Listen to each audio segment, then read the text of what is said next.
Glory to God. I've been sharing to you a message. Kanina, I've shared to others, na there's a series of message that I've been sharing to you for the past weeks, which I entitled, Master or Be Mastered. Master or Be Mastered. So, in this season na kung saan ang dami po nating nararanasan, marami pong nangyayari sa buong bansa, sa buong mundo, I realize, one time, nag-uusap kami ni Kuya David, habang kami nag-uusap. Sabi ko, I think among all the messages that I have shared, sa lahat ng mensaheng aking na-share, this is one of the most important thing na kailangan nating matutunan, maalala, at maisabuhay in order to stay buoyant in this time of season. No, stay buoyant in the time of season. So please do stay with me. At kung may mga gusto po kayong balikan na mga mensahe natin noong nakaraan, please go back doon sa ating mga live stream. Paulit-ulit, pakinggan nyo until it become part of your spirits. Okay? At kanina pa ako tinitignan ng ating mga tita sa likod. Please, children, you can go now to your tita and enjoy studying the Word of God. Ayan. Sige po. Kulang daw sa pagkain, Ate Weng. Kailangan may pagkain sinusundan. Alright. Alam nyo, sa mga nangyayari sa atin ngayon, and I believe every one of us can feel the effect of what's happening now in the Middle East. And there are some worries sa bawat isa on how we'll be able to sustain, manage our budget for the next coming days, especially ang mga commodities nagtataasa na ngayon. Hallelujah, hindi kita nakilala. Guwapings. Parang nainggit ako bigla sa buhok mo. Kasi sa akin, numinipis. Kaya sabi ko dun sa haircut, pwede bang nipisan mo kasi parang nauubos. Alin na punta. Nakakagulat ka talaga, Kuya Sham. Alright, now going back. No. So there are things that is happening and these things are beyond our control. Beyond our control. And mayroon ngang isang joke na madalas akong makita sa Facebook ngayon habang nagbrowse. At alam ko pwede nyo maging joke din to. Joke. Sabi dun, alam mo, hindi ako madalas magsabi ng pinagyayabang na pinupuntahan kong lugar. Nabasa nyo ba yun? Kasi humble ako eh. So, hindi ko masyado pinagyayabang yung mga lugar na mahal na pinupuntahan ko. Pero kahapon lang nasa gasolinahan ako. Kahapon lang nasa gasolinahan ako. Parang hindi nakuha ng iba. Sige, hindi pa siguro kayo nagpapagasolina. Magkano na bang gas ngayon ng diesel? 100 na? Ha? Grabe. 96. Yung mga kaya pa mag-jogging doon, mag-jogging na kayo. Magandang exercise yun. Papuntang opisina, pwede nyo yan joggingin. Tipid, walang gas. Maganda pa sa health. No? So, these are the things that is happening now. We cannot avoid it. No, we cannot avoid it. There's so much things that I would like to share about it, but let me just focus on the message today. There are 3 things in life. Kung gusto mo maging successful sa buhay, in Genesis 4:7, ang sabi po dito, if you are doing the right things, you will be smiling. No? If you do the right thing, you would be smiling. Again, tignan mo yung katabi, nakangiti ba siya, nakasimangot. Silipin mo lang, sige. Huwag kang mahiya. Pwede mo tignan ang yung katabi, hindi po bawal, walang bayad. Silipin mo lang siya. Sabi ng salita ng Diyos, if you are doing well, you are smiling. Sa panahon po ngayon, parang ang hirap ng umiti, ang hirap ng tumawa, especially when we are going through challenges. True or not? True or not? Honestly, pati panunood ng balita, minsan parang ayaw mo nang manood because halos wala nang magandang nangyayari. But anyway, the Bible also reminded us, in the last days, sabi ng salita ng Diyos, there's a warning already. In the last days, ang buhay talaga pahirap ng pahirap. So whatever prophetic word messages that we've been receiving, I think one of the purest and 100% prophecy that we can rely on is no other than but the Word of God. The Word will never get better and better, but there's a promise of God to His people that in spite of the economic condition, alam nyo kaya mahalaga mayroon kang salita ng Diyos na pinangahawakan, like Isaac in the time of drought. Sa panahon ng tagtuyo, si Isaac pinagpala pa rin ng Diyos 100-folds. There are ways that God can bless you and me. Amen? So, but, sabi ng salita niya, but you did the wrong thing. Kung mali ang iyong ginagawa, mali ang iyong ginawa, ang kasalanan, crouching to master you. Crouching over your door, but you have to overcome it. So what is the metaphor of sin? What is the picture of sin? Sin represents darkness, war, chaos, problems in life, difficulties, and worries. Amen. Yan ang representation ng kasalanan. At ang sabi ng salita ng Diyos, pag yan ay nag-crouch, lumapit sa iyo, you need to rule over it. You need to overcome it. And there are things in life, especially in this season, that you need to overcome. Number one, as I shared to you before, one thing that you need to rule over is the work that God has entrusted upon you.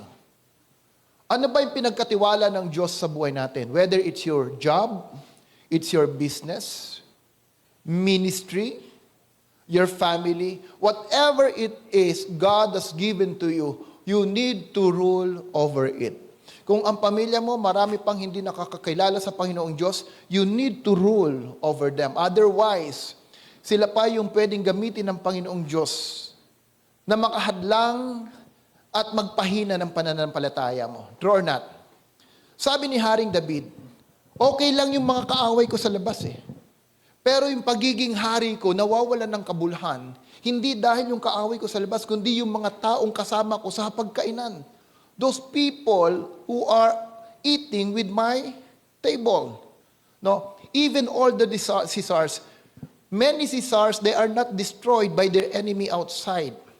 Most of the Caesars, based on the history, they are destroyed because of the people inside them, their inner circles. So even right now, if we will rule over those people, over the circumstances, over the businesses and the work that God has entrusted us, it will rule over us.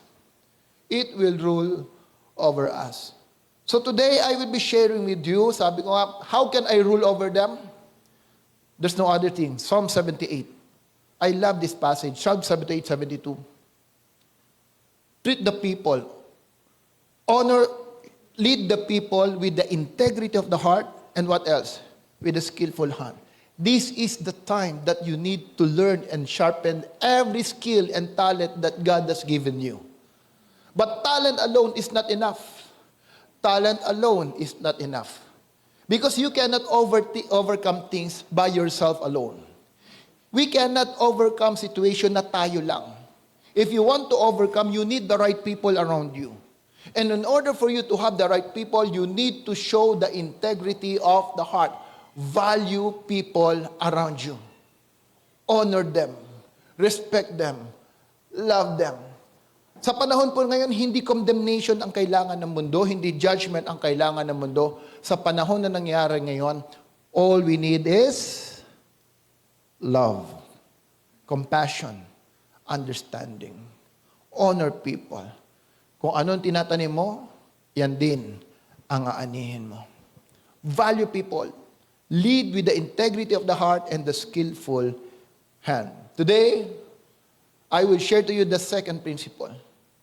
If you want to be successful, master your situation.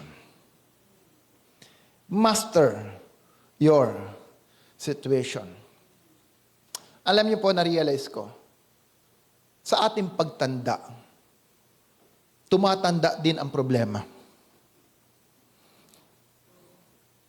Naniniwala kayo?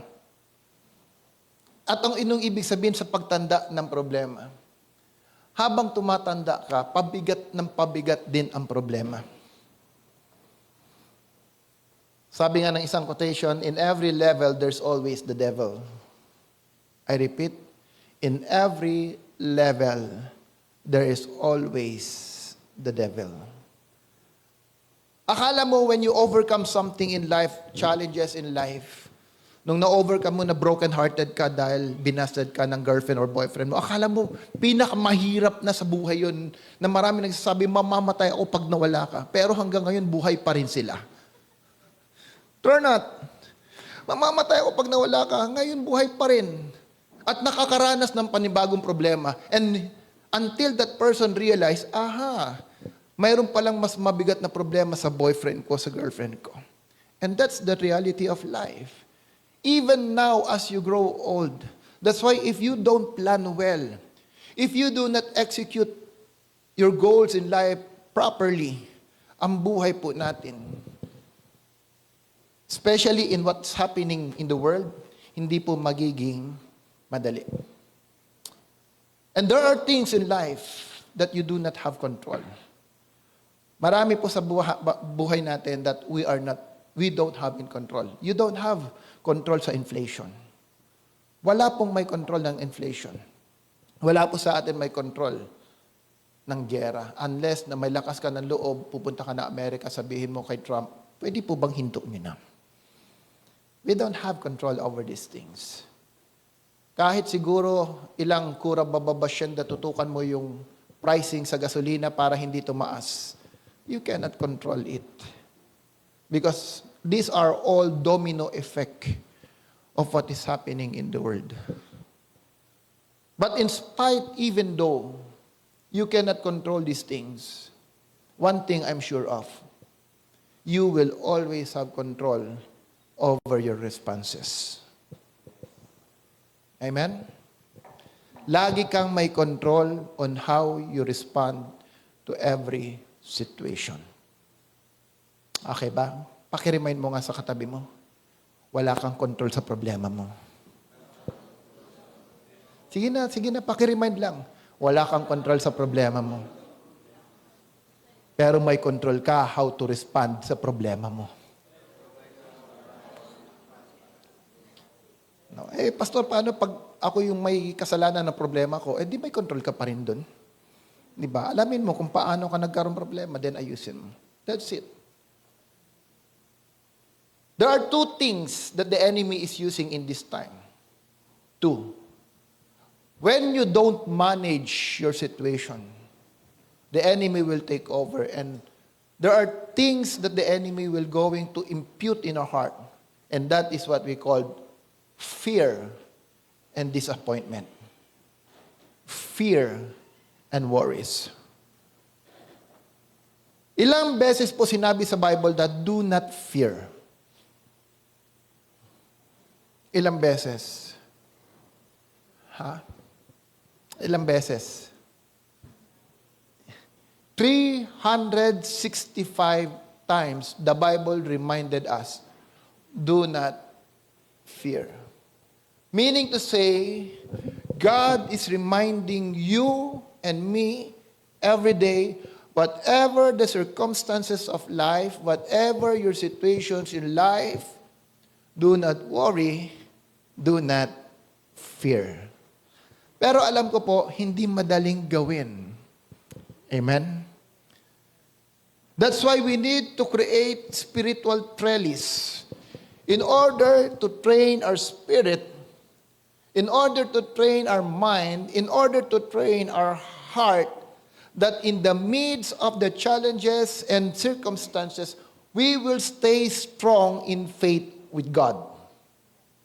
We will stay strong, our faith in God. Amen? Kaya po napakahalaga, people of God, remind yourself, Ano yun? Ano yung simula? Fully pleasing. I am deeply loved. Fully pleasing. Totally forgiven. Totally forgiven, accepted, and completed in Christ. Alam mo, natutuwa ako, mayroon akong dinidisciple. Lagi raw siyang na-overcome ng kasalanan. Matagal na.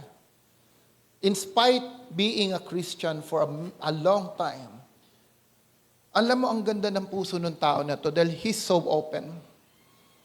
Alam niya, ayaw niya, nagtatago siya, at yun ang sinabi niya sa akin na ang tagal na raw niyang na-overwhelmed ng kasalanan. Then sabi ko, let's create a spiritual trellis in your life. Let's create. Aside from prayer, aside from your devotion, declare this. I am fully blessed. I am deeply loved, fully pleasing, totally forgiven, accepted and completed in Christ.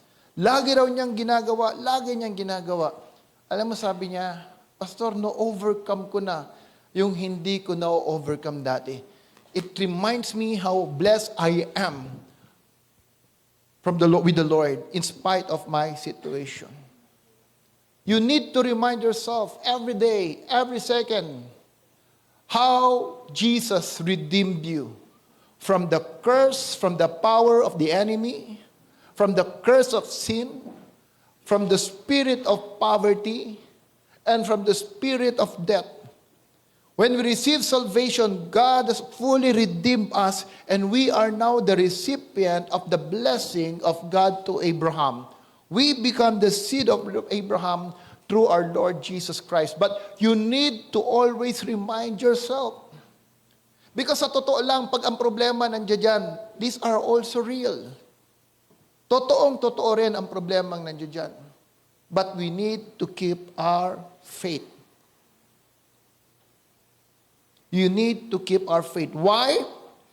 Because if you don't keep your faith and you will be affected by frustration, depression, worries, anong nakalagay dyan?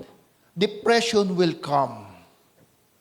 Depression master those who are deprived of hope, fed by distorted thoughts and false belief. Amen? Una, fear and disappointment lang. Worries lang yan. Pero pag hindi mo na-aresto yung fear and disappointment, aakyat yan into depression. And a person who are depressed, listen, a person who are depressed, hindi po yan pwedeng baliwalain. Nung nagkaroon po kami ng training sa ASEM, sabi doon ng psychologist na nag-explain, there are part of our brain na ito yung nagko-control ng logic mo and rationalism. Ibig sabihin yan yung part of the brain na magsasabi sa'yo, tama or mali ang ginagawa mo. Okay? Pero a person who is depressed, with anxiety problem, mental health issue, yung part of the brain na yon is naka-turn off. Shut down siya. Meaning nakikita mo yung taong nag-ooperate, may ginagawa, usual things na ginagawa niya. Ang tawag dyan is naka-auto cruise lang siya. Yung usual habit niya, ginagawa niya yan. Pero he cannot know what is right or wrong. Why? Because that part of the brain is turned off. Kaya po pag ang problema ay anxiety, mental issue, hindi po yan madaling ayusin. It will take time. And according to our counseling, you cannot counsel someone who don't have the initiative to seek for a change. Ulitin ko po. Counseling will only be effective to a person who is seeking to be transformed. Otherwise, kung walang initiative yung tao na magbago, ang kailangan, sabi nung counseling namin, you have to first understand this world. Understand the person. Kung sa tingin mo wala namang mental issue, rebuke. Correct the person. Now, but it's very difficult to assess and manage. Napaka-hairline lang ang difference between mental issue at yung tinatawag na may pride sa buhay. It's very hairline. That's why when you talk to someone, you need the Holy Spirit to guide you. You need the Holy Spirit to lead you. Proverbs 13 verse 12. Anong sabi po dyan? Unrelenting disappointment leaves you heart sick. Ano ba ibang problema ng heart sick? Troublesome, worrisome, problematic. Unrelenting disappointment leaves you problematic. No? Pag laging araw-araw ka, disappointed ka na. Pag gising mo pa lang sa umaga, disappointed ka na. Ang ibibigay sa iyo niyan is heartache. Amen? Sige, sabi mo sa katabi mo, huwag ka na ma-disappoint. Sige, huwag ka na ma-disappoint. Alam niyo, may nakausap po ako. Sabi niya sa akin, because of too much pressure, para bang ayaw na niyang magising sa umaga. At pag magising man siya sa umaga, gusto niya gabi na. Imaginein mo. Kayo ba nakaranas na gano'n na paggising mo, gusto mo gabi na? Naramdaman niyo ba yung sobrang stress ka, na ang daming tumatawag sa'yo, kaya ang phone mo, naka-airplane mode na?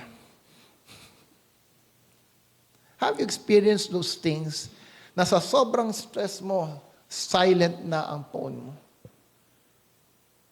These are the kinds of worries that every day we can face in life. At pag hindi na settle dyan, it will give heart problem. But again, basahin po natin, you can always control your circumstances, but you can always control your response. So when it comes to situations in life, how should I respond? Ano ba yung solution? How can I face challenges in life? There are 3 things that I would just like to leave you today. 3 things that I believe will help us in order to overcome and stay buoyant in the midst of challenges. Gusto niyo ba yon? Gusto niyo ba? Number 1, seek for wise counsel. This is the most practical and easiest way to do. If you are facing so much pressures, if you are facing so much challenges sa buhay mo. Pag matindi na ang pinagdadaanan mo, pag matindi na ang problema mo, do not isolate yourself. The more that the challenges become more pressure, the more that you need to look for someone to seek for wise advice. People of God, listen here. If you want to seek for wise advice, exercise your discernment. Hindi ibig sabihin, Kristiyano yan. He will give you the right advice. A person who is offended, even a believer, will always have compromise in his decision. An unsettled spirit will always be affected or influenced by pain and hurt every time he give decisions. Nung ako po ay customer service representative sa Indonesia, Batam, we are always reminded, pag galit ka, do not respond to the customer. Pag galit ka, huwag kang sumagot sa email mo, because the moment that you respond to your email na ipag-usap ka, dala-dala mo yung pain sa puso mo. Pastor, totoo ba yan? Listen. This learning, I got it from Apis. Historically, even biblically, do you know that when the Bible was written and God chose someone to write the Bible, it is not 100% divinely dictated. The Bible is not 100% spoken by God. Hindi 100% yan. God also respect the habits, the attitude, the grace of the person who wrote the Bible. Amen? Kinonsider din ng Diyos yung attitude, yung grasya ng tao na sumulat ng gospel. Now, this is why there is what we call genre. When you are trying to understand the theological background of the Bible, what genre means? Yung style of writing. Bawat author of the Bible, iba-iba ang style of writing niya. That's why the Hebrew, the book of Hebrew, ito ay itinuturo to Paul or Barnabas, but nobody really know sino ba ang writer ng Hebrew. But most of the time, it is pointed out to Paul because the way the Bible is written. Amen? Why am I telling this to you? Sometimes you don't discernment to understand the conditions of the heart of the person. Pakinggan mo lang. Tignan mo lang yung kanyang mga sinusulat. Basahin mo yung kanyang mga quotations. Alam mo kung may pain or hurt yung tao na yan. Understand? So, understand, when you seek for wise counsel, be discerning to look for the right people. Because if you seek counsel to a wrong people, then, instead na solution, grasya ang makuha mo, disgrace ang mararanasan mo. Amen?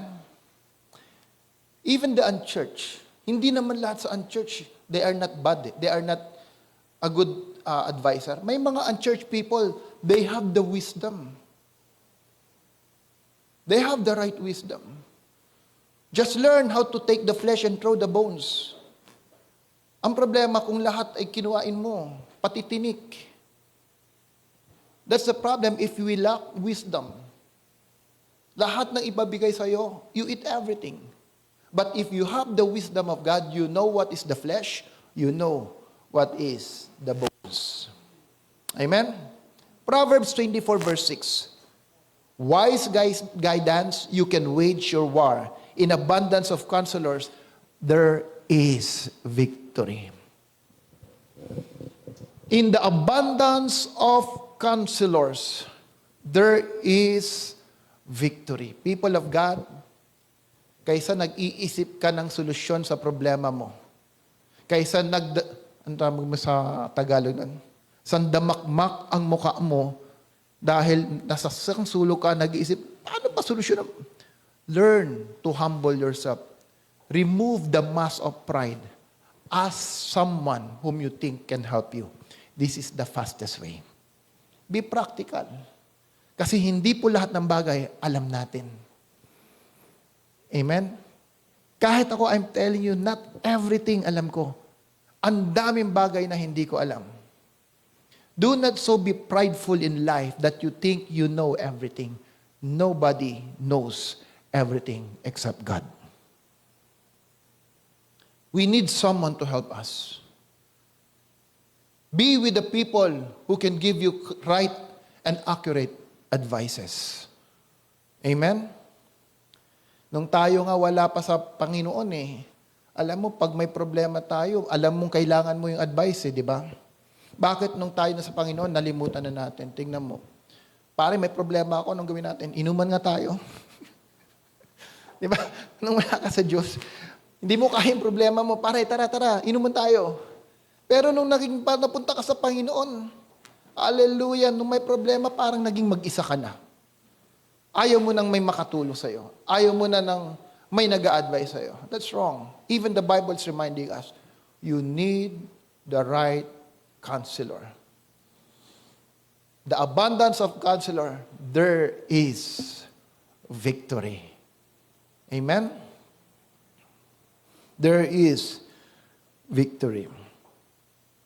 Kaya nga po ang discipleship, it always teach us to humble ourselves. It all start with the right attitude.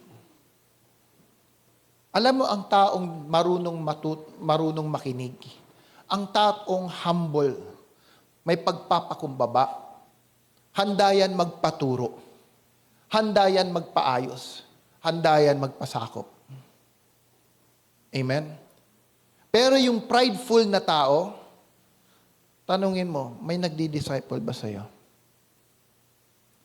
When a person is so prideful, he always or she always think, she knows everything.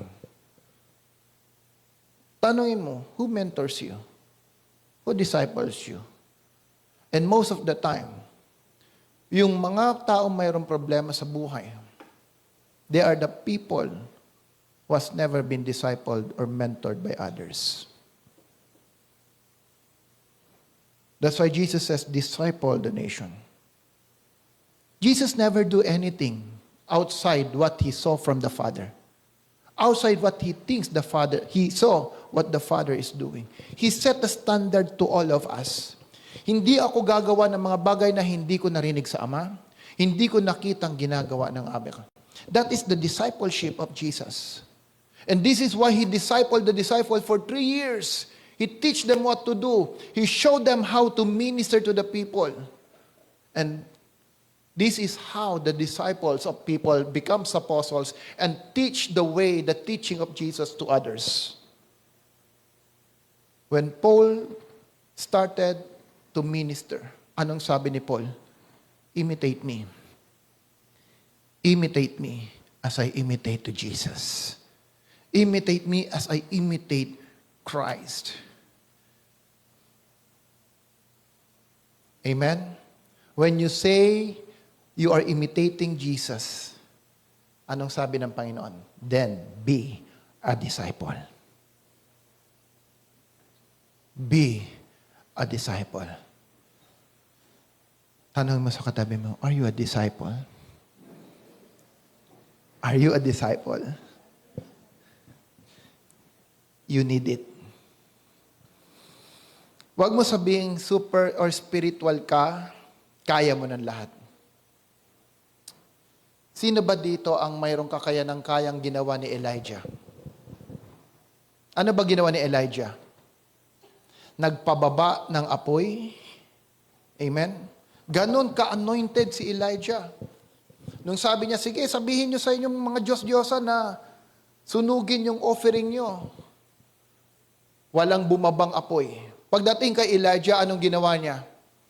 Buhusan niyo ng mas marami pang tubig yung offering, baka kulang pa yan. True or not? Buhusan niyo. Elijah know who his God is. Kilala niya ang Diyos na kanyang sinasamba. Elijah destroyed all the false prophets of Balaam. True or not? He killed everyone. Pero what happened to Elijah? 1 King 19 verse 10. I have been very zealous for the Lord God Almighty. The Israelites have rejected your covenant, broken down your altars, and put your prophets to death with the sword. I am the only one left, and now they are trying to kill me. Ano ang prayer ni Elijah sa Diyos? Panginoon, patayin mo na ako, hindi ko na kaya si Jezebel. Kaya niyang patayin yung mga false prophets. Pero nung sinabi ni Jezebel, humanda ka, papatayin kita. Anong sabi ni Elijah? Lord, kunin mo na ako. There are challenges in life that you cannot overcome alone. Amen? There are challenges in life that you cannot overcome alone. Feeling ni Elijah, mag-isa na lang siya sa problema niya. Who knows this story? Can you raise your hands? Can you raise your hands? Sino yung nakabasa nitong storya na to? Wala. Hallelujah. O, bibigyan ko kayo ng short story, ha? Basahin nyo lang. Sabi ng Panginoon, Elijah, nagkamali ka. Hindi ka nag-iisa. Medyo i-rephrase ko lang ha. Baka sabihin, ganun na hanapin nyo sa Bible. Hindi. Kwentuhan ko lang kayo. Sabi ng Diyos, hindi ka nag-iisa. Mayroon akong reserve. Mayroon akong mga itinabi na mga propeta. Ako na ang nag-prepare para sa iyo. Pero ang gagawin mo ito. Hindi ka na magmi-minister sa mga kings. Hindi ka na magmi-minister kay Jezebel. Anong gagawin mo? Empower the people. Sino to? Si Jehu at si Elisha. Read your Bible. Since Elijah evaded, iniwan niya yung una niyang panawagan sa Diyos. Ang tawag diyan, spiritual abortion.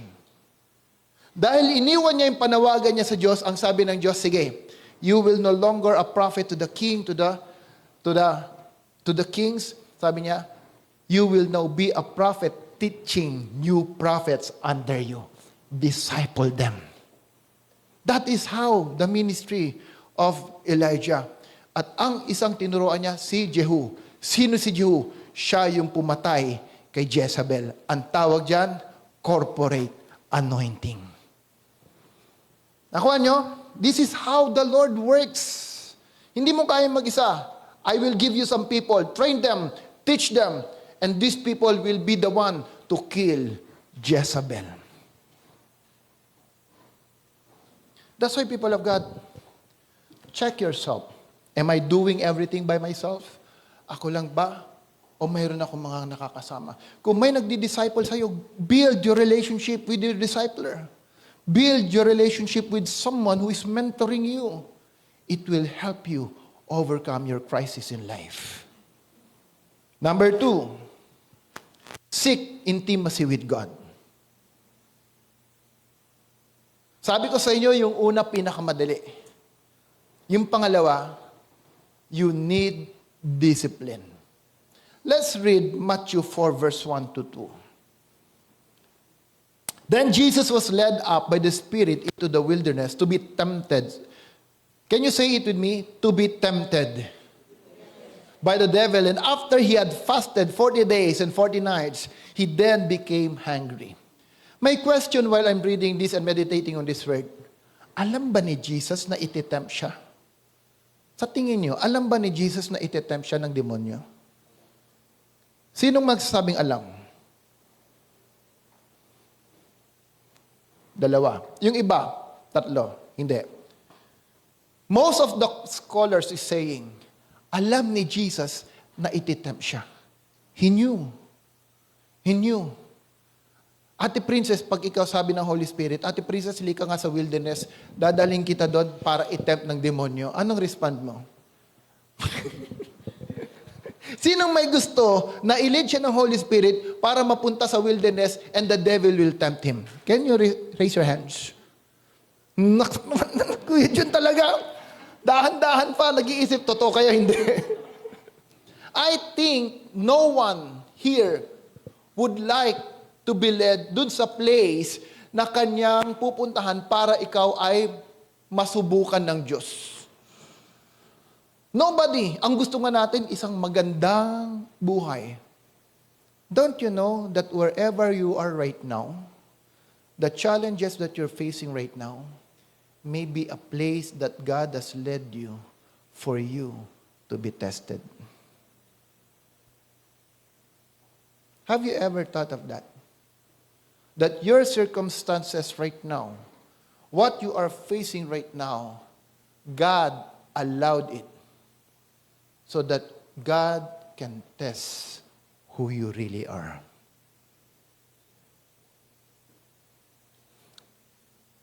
Pag nakita mo na ang lugar na pinaglagyan sa iyo ng Diyos ay lugar that God is molding you to be a better person, ano sa tingin mo ang mararamdaman mo? Ikaw ba madi-disappoint?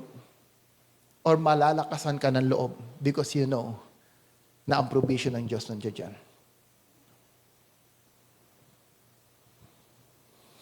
There is a story with Benny Hinn, Pastor Benny. Alam po natin si Pastor Benny, He works in miracles and wonders. Amen? Pumunta siya sa isang lugar at mayroon doon isang cancer patient. Nung nag-meet sila ni Pastor Benny, alam mong sinabi ng cancer patient sa kanya? Sa tingin niyo, ano sinabi? Ano sinabi sa tingin niyo? Any? Ha? Pray. Ano pa? Pray for what?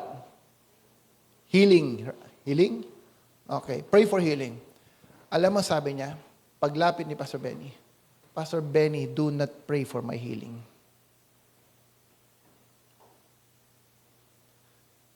Nagulat siya. Why?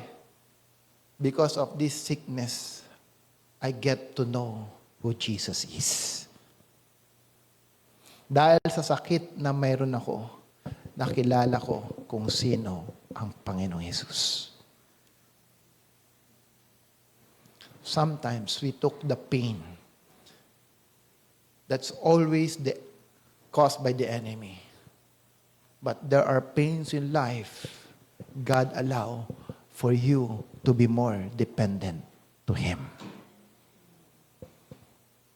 Jesus knew that He will be tempted. What did Jesus did? Anong response ng Diyos? Anong response ng Panginoon Jesus? Kung alam mong dadaan ka ng temptation, siguro palalakasin mo sarili mo. Amen? What did Jesus did? He fasted 40 days and 40 nights. Jesus put His dependency to God. He fasted for 40 days and 40 nights. This is the reason when the enemy come to Him, He responded accurately in the Spirit. He rejected every offer of the devil, the bread, the kingdom, the ownership of everything, testing about God, mocking about God. Throw yourself and let us see if the angel of God will catch you. Alam mo, pag hindi mo na kaya, minsan, sa sobrang hirap ng buhay, Panginoon, totoo bang Diyos ka? Totoo bang nandiyan ka? Subukan mo nga kung talagang totoo ka. Bakit ganito yung nararamdaman ko? We question the Lord because of our suffering. But Jesus did not do it, but instead, when He knew that He will go for this testing, Jesus immediately fasted. You want to overcome your challenges? Build intimacy with God. Hebrews 4:16. Let us then approach the throne of grace with confidence so that we may receive mercy, find grace to help us. Before we accepted Jesus, God is a God of judge and holiness. God is a God of judge and holiness. But after we received Jesus in our life, God became a God of grace and mercy. He don't condemn us, but He become merciful to us. When you have Jesus in your life, you have problem. Go to your Father in heaven. Speak to Him. Open up your heart to Him.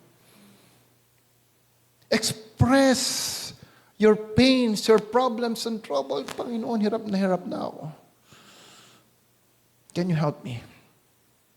I know you are there. I know you are listening. Why you can come with confidence? Why? Because you have Jesus in your life. You have been redeemed by the blood of God, of Christ. You have been redeemed by Jesus. Gaano man kadaming kasalanan ang nagawa mo, ang sabi ng salita ng Diyos, lininis ka na ng dugo ng ating Panginoong Hesus. That's why you can enter with confidence in His presence.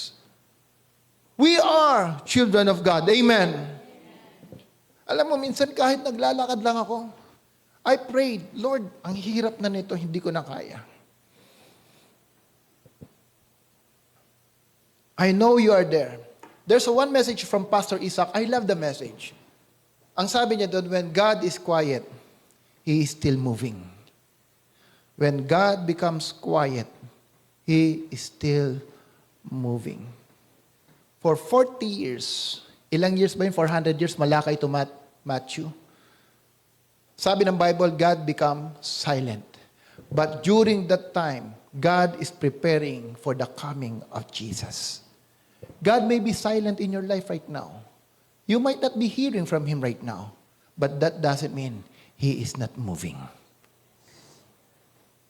Even in the midst of silence, God is doing mighty things in your life. Be like David. Be like David. When everything did not go according to his plan, when all the people around him is trying to destroy him and kill him, what did David do? He strengthened himself in the Lord. Mayroon ka bang pagsubok? May challenges ka ngayon? Be in God's presence. Alam mo, mahirap sa mananampalataya even this time. Honoring the Sabbath is already a problem. How can you establish an intimacy with God? We don't know how to worship the Lord. We cannot worship Him by our resources. We don't worship Him by the blessing He's giving us. We don't worship Him by attending the Sunday worship regularly. How can we bless? How can we build intimacy with God if we don't know how to honor His word? People of God, the key to this time of season, your victory lies in the hands of God. Yeah, we as a church, we are suffering challenges. Alam niyo po ba, I don't know if you're informed already, may I just also express this today, na ang leaders nag-usap-usap tayo one time because of some financial challenges of the church. At may mga nag-suggest, paso ba't di tayo mag-pledge? Sabi ko, kung yan ang gusto nyo, yan ang linagay ng Diyos sa inyo, then do it out of the abundance of the heart, out of your generosity, walang pilitan. But all of this we are doing because we want to continue what God has entrusted us in the church. If you want to be part of these pledges na ginagawa ng church, of course, the pledge is on top of the tithings and offering that we are doing. If you want to be part of it, then just talk to Sister Lay. Express your intention to Sister Lay. Just tell him. For your info right now, mayroon tayong 3 months delay sa church. 3 months. I don't know how much and where this will going through. But I do believe kung anong plano at layunin ng Diyos, let the will of God happen in their midst. But if you are part or you feel the spirit of sonship in the house, you know you are being part of the family of the house. This is the time that I'm calling everyone to take sacrifices. This is the moment that we can sacrifice as a family. Remember our vision. We are a family church. Now, listen. Listen here. You can always have the decision whether to stay or leave. Walang problema po yan. Because ito ang madali sa isang walang accountability sa house. If you don't have accountability, the best decision for you to make is just leave the place. Okay? And that's fine. That's okay. But wherever you go, I pray that you may find someone that you can be rooted. A house that you can be planted. Because your fulfillment as a believer and follower of Christ depends on how you are strongly planted in the house of God.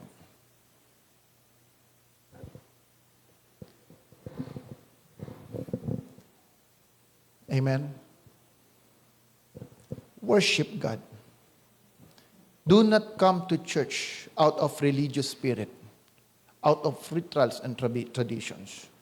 Come in the church because you know you are part of something bigger in life. Amen? Parang sobrang tahimik. Nakakabingi. Hallelujah. But this is not, I'm not kidding, people of God. be serious in your relationship with the Lord. And sometimes relationship with God, being Lord of all, the King of Kings, sometimes it demands everything that we have. And lastly, you don't seek God just to build an intimacy. Seek God because you want to hear from Him. Seek God because you want to hear from Him.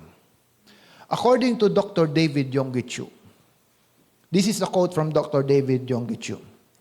God's word are potentially yours, but it doesn't mean it's practically yours. Ulitin ko.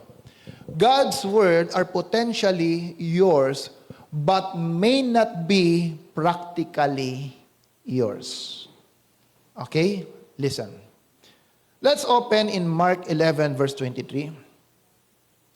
Truly I tell to you, if anyone says, say it with me, if anyone says to this mountain, go, throw yourself into the sea, and does not doubt in their heart, but believes that what they say will happen, it will be done for me. Now, 1 Kings 17, verse 1. 1 Kings 17, verse 1. Elijah the Tishbite, who was one of the settlers of Gilead, said to Ahab, as the Lord God of Israel lives, before whom I stand, surely there shall be neither dew nor rain these years, except by my word. Do you know that there's power in the word that God will place in your heart?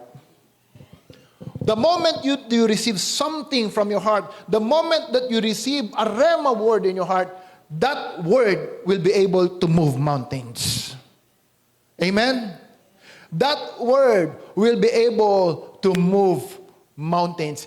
In this time, when God poured out His Spirit for you and for me, one of the places that God will go and speak to you is through dreams and visions. Acts chapter 2, verse 17, let's read. Acts chapter 2, verse 17. In the last days, God says, I will pour out my Spirit on all people. Your sons and daughters will prophesy. Your young men will see visions. Your old man will dream dreams. The moment, people of God, you build an intimacy with the Lord, and that intimacy will release the Word of God in your life, that will make you unstoppable. That will make you break through in everything that you do. Why? Because it is not you, it's no longer you who is settling your problems in life, but it is now God who is dealing your problem in every situation. Speak the word and the mountains will go away. Now, the problem is, how much do you spend your time with God? How much do you listen from the Lord? How sensitive your spirit to hear from Him? This is the challenge that we need to overcome. When you are sensitive in the Word of God, when you are sensitive in the voice of God, that word, that Rhema word, will be able you to make the impossible possible. This is what Peter understand. Jesus, I know I can walk in the water. If that is you walking in the water, Jesus, let me come to you. But I want to wait your command. I want to hear from you. I want to listen from you. Let me walk on the water. Anong sabi ni Jesus? Okay, Peter, come. Okay, Peter, come. When you receive the word of God, it will empower you to reach your destiny. People of the Lord, discipleship is a training for us to be trained in the Spirit, for you to be sensitive in hearing from God. Coming to church is a training for you to strengthen your spirit in listening from God. Writing the notes, every time you come to the church, you are telling to God, Lord, I am interested to listen from you. That's why God is looking, sabi ng Bible, God is searching every edge of the earth. Anong tinitingnan ng Diyos? Tinitignan niya ang bawat puso ng tao. At sabi niya, I will strengthen those heart who are fully committed to me. Who are fully committed to me. In closing, can we all rise? In closing, alam nyo, in counseling, one of the things that I learned is when you talk to a person, pag nakipag-usap ka sa tao, hindi lang yung boses mo ang pinakikinggan nung counseling. Listen. Habang nakikipag-usap ka sa isang tao, nagdi-disciple ka, halimbawa sa disciple nyo, I want you to learn from this. Habang nakikipag-usap ka, hindi lang yan nakikinig. Hindi lang yan nakikinig. He's also watching your gesture. Kung talagang seryoso ka to establish a communication with Him. One day, nag-uusap kami ni David. Mayroon akong pinapanood sa TV. Sabi ni David, si David, kwento ng kwento, madaldal na yan pag kami magkasama. Dad, yun yun. Sa sobrang daldal niya, hindi minsan ako makaka-catch up. Nanonood lang ako ng TV. Sumasagot ko, yeah.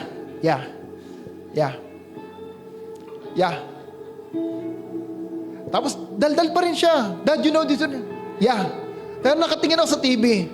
Alam mo, sabi ni David, ay, Dad, may gagawin pala ako ha. Sige, later na lang. Na-convict ako. Na para akong na-rebuke. Naalala ko, kausap ko pala siya. Immediately, I turned off the TV. Sabi ko, David, let's talk. Remember? David, let's talk. Mag-usap tayo. I drop everything. I turn off the TV. I drop my phone. And I seated down with him. And I talked to him. That's what commitment is all about. Pag nagdi-disciple ka, nagtitrain ka ng disciple mo, ikaw bilang discipler, huwag ka naman nagsipo-phone. Alam mo, unethical, kinakausap ka, tapos sa phone nakaharap ka.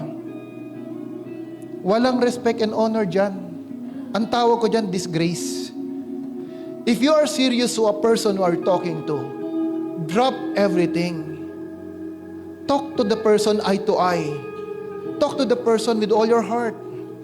Show him that you are interested to him. Amen? Because people are not just listening to us. People are also watching us. Look at their eyes. Look at their eyes when you talk to them. Whether you're serious or not. Look at them. Train yourself. Nakakalungkot po ngayon. Minsan kumain kami sa restaurant.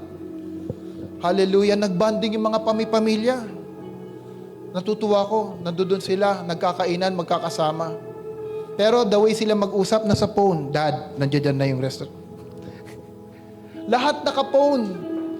Kanya-kanyang ginagawa sa phone. Kanya-kanya. Technology separate us from true relationship. Amen?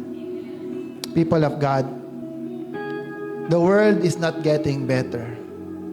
Again, you need to master your situation. At ang kailangan dyan, accurate advice, accurate counsel, accurate relationship with God, and hear from the Lord. People will not judge your Christianity on the number of years. People or God will look at you, how committed you are with the work of the kingdom. May naunang nahuli. May nahuli na nauuna. Bakit? It's all because the conditions of the heart. Father God, in the name of Jesus, we thank you. We praise you. We worship you. Come on, just talk to the Lord this morning. Ano man ang sinasabi sa iyo ng Panginoon sa umagang ito, just speak to Him. Come on, just speak to Him. Raise up your hands to the Lord. Honor Him, honor Him. Come on, raise up your hearts. Raise up your hands. Hallelujah. Kura babasika rabasyanda rabayande. Oh, kung mayroong mga binibigay na direction, instruction ng Diyos sa iyo na hindi mo ginagawa until now, just submit yourself. Be humble to Him. Hallelujah. Allow people to guide you, to train you. Allow people to help you. Ano man pinagdadaanan mong pagsubok sa buhay, you cannot do it by yourself. God is raising someone in your life to guide and help you overcome all the challenges that you have right now. Build your relationship with God every day. Honor the Sabbath. Worship Him with all the resources that you have. Oh, hallelujah. Honor the Lord with all your might, with all your strength, with all your soul. Give glory to Him. Build intimacy to Him until God will release His word to you. Oh, we praise you, God. We worship you. Panginoon, maraming salamat sa umagang ito. Pagpalain mo ang iyong mga anak ko, Panginoong Diyos, banal na Espiritu. Alam ko, O God, na minsan hindi namin naaalala ang lahat ng aming naririnig. But I pray, O Lord, it is not about the soul that we are talking here right now. It is about the spirit that we carry inside. And I pray right now, in the name of Jesus, strengthen every spirit who hear your word this morning. And I pray by your Holy Spirit, O God, reminding all these principles, O God, that they will be able to break through, that they will be able to be victorious in spite of the circumstances that they have right now. Lord, I do believe all things are possible in your eyes, O God. Oh, hallelujah! Walang imposible sa inyong harapan. Oh, Panginoong Diyos, make the possible, possible, impossible, possible in the life of your people. Release to them the Daba words, oh God. Release to them the Rema word that they need to overcome their situations in love. Lord, I pray, make their spiritual ears be sensitive in your voice. And I pray to give them the heart that will spend more time with you. Lord Jesus, take control. Be the Lord of our life. Be the King of our lives. Hallelujah. Salamat, Panginoon. Salamat. Oh, we praise you. We worship you, God. We give you glory. Let's all lift our hands to the Lord. May the Lord God bless you and keep you. May the face of our Father in heaven shine upon you. May the Lord lift up His countenance to you and give you peace. May the grace of our Lord Jesus, the love of the Father, and the communion of the Holy Spirit be with you all. And this I pray in the name of the Father, the Son, and the Holy Spirit. Amen and amen and amen. God bless, people of the Lord. Jesus loves you.